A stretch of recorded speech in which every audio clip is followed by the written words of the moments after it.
দর্শক, ইতিমধ্যে আবারও চলে আসলাম বাংলাদেশ ভারত সীমান্ত বেনাপোল ইমিগ্রেশনে এবং এই পাশে বেনাপোল 0 পয়েন্ট। তো যারা যারা এই জায়গাটা চিনেন অবশ্যই কমেন্ট করবেন। আর ইন্ডিয়ার বাংলাদেশ যে ভিসা সংগত যে তথ্য সেগুলো অবশ্যই আমাদের চ্যানেল থেকে জানতে পারবেন।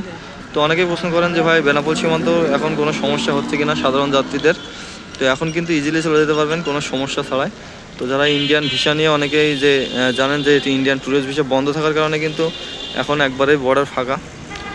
তো ইতিমধ্যে তারপরেও কিন্তু আজকে শনিবার, তো শনিবারে বাংলাদেশ যে ভারত দুই দেশের কিন্তু একটা যে প্যারেড হয় সেই জায়গায় কিন্তু আমরা গিয়েছিলাম। তো ইতিমধ্যে বের হয়ে আসছি। তো একটা বিষয় জানা রাখি, অনেকেই প্রশ্ন করছেন যে ভাই ইন্ডিয়ান টাকা দিলে বাংলা টাকা কত দিচ্ছে।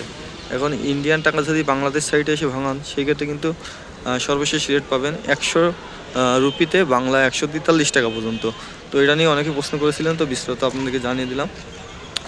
তো অবশ্যই আপনাদের যে কোনো প্রশ্ন কমেন্ট বক্সে করতে পারেন।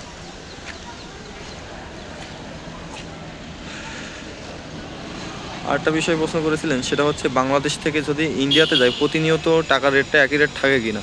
তো আপনাদের এই বিষয়টাও জানা রাখি, যদি আপনারা বাংলাদেশ থেকে বাংলা টাকা নিয়ে ঢোকেন ক্যাশ টাকা, সেক্ষেত্রে 70 রুপি থেকে 71 রুপি ইতিমধ্যে পাওয়া যাচ্ছে। তো দীর্ঘ 1 সপ্তাহ যাবত এই টাকার রেটটাই কিন্তু দিচ্ছে।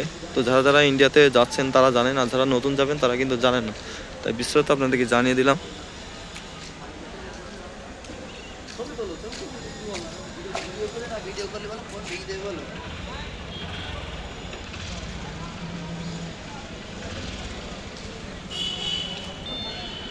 তো আপনাদের A to Z আপডেট জানিয়ে রাখলাম। তো বেনাপোল পেটাপোল সীমান্ত সর্বশেষ পরিস্থিতিও আপনাদেরকে জানালাম।